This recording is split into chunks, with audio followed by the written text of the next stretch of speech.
Assalamualaikum warahmatullahi wabarakatuh.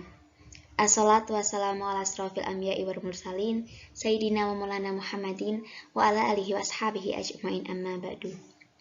Rabbi israhli sadri wa yassirli amri wahlul 'uqdatam min lisani yafqahu qawli. Yang saya hormati Ibu Lainatul Mutskia selaku dosen biopsikologi serta teman-teman kelas 1B yang saya cintai. Pertama-tama, marilah kita panjatkan puji syukur kehadirat Allah SWT yang telah melimpahkan rahmat, taufik, serta hidayahnya kepada kita semua, sehingga pada kesempatan yang baik ini kita bisa mengikuti kegiatan belajar mengajar tanpa ada halangan suatu apapun. Tak lupa, salawat dan salam marilah kita curahkan kepada junjungan Nabi Agung Muhammad Sallallahu Alaihi Wasallam yang kita nanti-nantikan syafaatnya nanti di Yaumul Qiyamah. Amin Allahumma amin. Pada kesempatan yang baik ini, perkenankanlah kami, kelompok 3, untuk melakukan presentasi mengenai penelitian perilaku dalam biopsikologi. Kelompok kami, yaitu kelompok 3, terdiri dari Harum Nisfilaili selaku pemateri, Rosdiana Safitri selaku pemateri, Nadia Devi Septiana selaku pemateri, Uminatul Fadilah selaku materi, Khairus Sabihin selaku materi, dan saya sendiri Aris Damayanti selaku moderator. Susunan acara pada pagi hari ini yaitu pembukaan, disusul oleh pemaparan materi, lalu dilanjutkan dengan sesi tanya jawab yang akan dilakukan di WA Group, dan diakhiri dengan penutup. Marilah kita awali kegiatan pada pagi hari ini dengan bacaan Bismillah bersama-sama. Bismillahirrahmanirrahim. Selanjutnya akan dilanjutkan dengan pemaparan materi.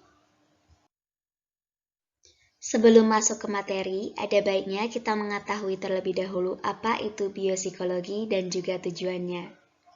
Biopsikologi adalah suatu cabang ilmu pengetahuan yang mempelajari tentang mekanisme perilaku dan pengalaman dari sisi fisiologi, evolusi, serta perkembangan.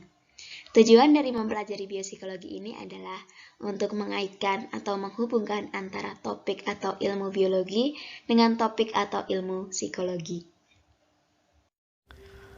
Metode penelitian dalam biopsikologi.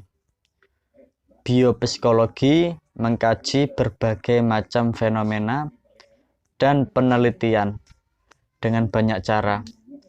Penelitian biopsikologis dapat melibatkan subjek manusia atau non-manusia. Bisa berbentuk eksperimen formal atau studi non-eksperimental. Dan bisa juga berbentuk penelitian murni maupun terapan.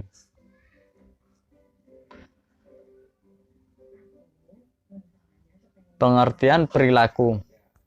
Perilaku adalah tindakan atau aktivitas dari manusia itu sendiri yang mempunyai bentangan yang sangat luas, antara lain berjalan, berbicara, tertawa, kuliah, membaca, dan lain sebagainya. Menurut Skinner, seperti yang dikutip oleh Nota Atmojo, merumuskan bahwa perilaku merupakan respon atau reaksi seseorang terhadap stimulasi atau rangsangan dari luar. Sedangkan menurut Bandura, suatu formulasi mengenai perilaku dan sekaligus dapat memberikan informasi bagaimana peran perilaku itu terhadap lingkungan dan terhadap individu atau organisme yang bersangkutan. Metode penelitian dalam biopsikologi. 1. Metode eksperimental. Di dalam laboratorium dengan mengadakan berbagai eksperimen, peneliti mempunyai kontrol sepenuhnya terhadap jalannya suatu eksperimen, yaitu menentukan akan melakukan apa pada sesuatu yang akan ditelitinya, kapan akan melakukan penelitian, seberapa sering melakukan penelitian, dan sebagainya. Pada metode eksperimental, maka sifat subjektivitas dari metode introspeksi akan dapat diatasi. Pada metode introspeksi murni, hanya diri peneliti yang menjadi objek. Tetapi pada introspeksi eksperimental, jumlah subjek banyak, yaitu orang-orang yang dieksperimentasi itu. Dengan luasnya atau banyaknya subjek penelitian, maka hasil yang didapatkan akan lebih objektif.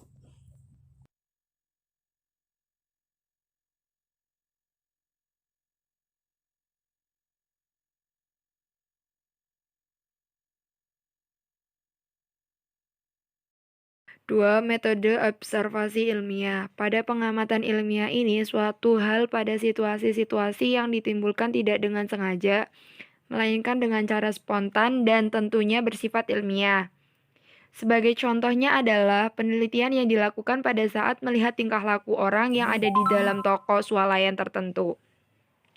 Tingkah laku pengendara di jalan raya, tingkah laku anak dalam bermain, dan lain sebagainya yang memang dalam penelitiannya dilakukan dengan cara spontan atau tanpa adanya unsur kesengajaan. 3. Metode biografi. Sejarah kehidupan seseorang dapat merupakan sumber data yang penting untuk lebih mengetahui jiwa orang yang bersangkutan. Misalnya, dari cerita ibunya, seorang anak yang tidak naik kelas mungkin diketahui bahwa dia bukannya kurang pandai, tetapi minatnya sejak kecil memang di bidang musik, sehingga dia tidak cukup serius untuk mengikuti pendidikan di sekolahnya. Dalam metode ini, orang menguraikan tentang keadaan, sikap-sikap, atau sifat lain mengenai orang yang bersangkutan. Pada metode ini, di samping mempunyai keuntungan juga mempunyai kelemahan, yaitu tidak jarang metode ini bersifat subjektif. 4. Metode wawancara. Dilakukan dengan melakukan wawancara antara si pemeriksa dengan orang yang diperiksa atau diteliti. Agar orang yang diperiksa tersebut dapat menemukan isi hatinya sendiri, pandangan-pandangannya, pendapat-pendapatnya, dan lain sebagainya yang berhubungan dengan orang yang sedang diteliti atau diperiksa tersebut, tentang sejauh mana informasi yang dibutuhkan dari orang yang diwawancara tersebut.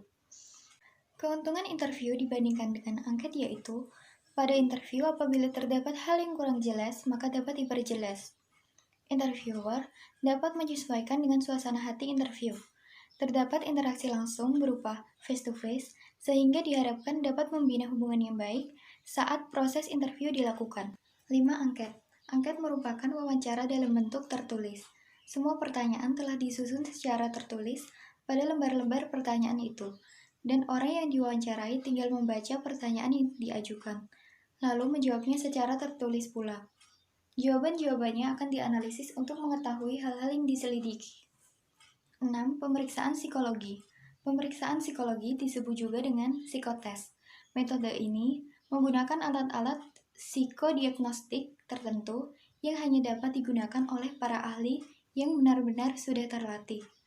Alat-alat itu dapat dipergunakan untuk mengukur dan untuk mengetahui taraf kecerdasan seseorang, arah minat seseorang, sikap seseorang, struktur kepribadian seseorang, dan lain-lain dari orang yang diperiksa itu.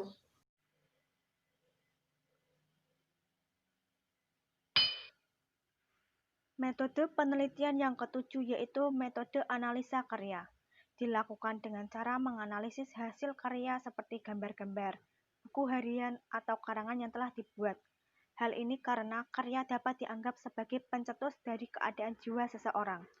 Yang kedelapan yaitu metode statistik. Umumnya digunakan dengan cara mengumpulkan data atau materi dalam penelitian lalu mengadakan penganalisaan terhadap hasil yang telah didapat.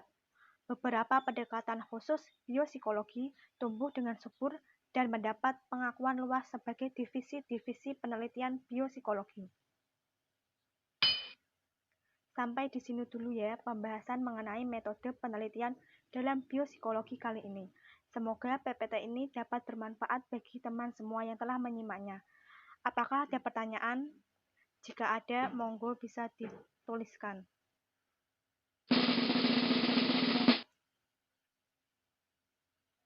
Sekian dan terima kasih dari kelompok kami. Akhirul kalam. Subhanaka Allahumma wa bihamdika asyhadu an la ilaha illa anta astaghfiruka wa atubu ilaik. Wa Allahul muwafiq illa awamit thoriq. Wassalamualaikum warahmatullahi wabarakatuh.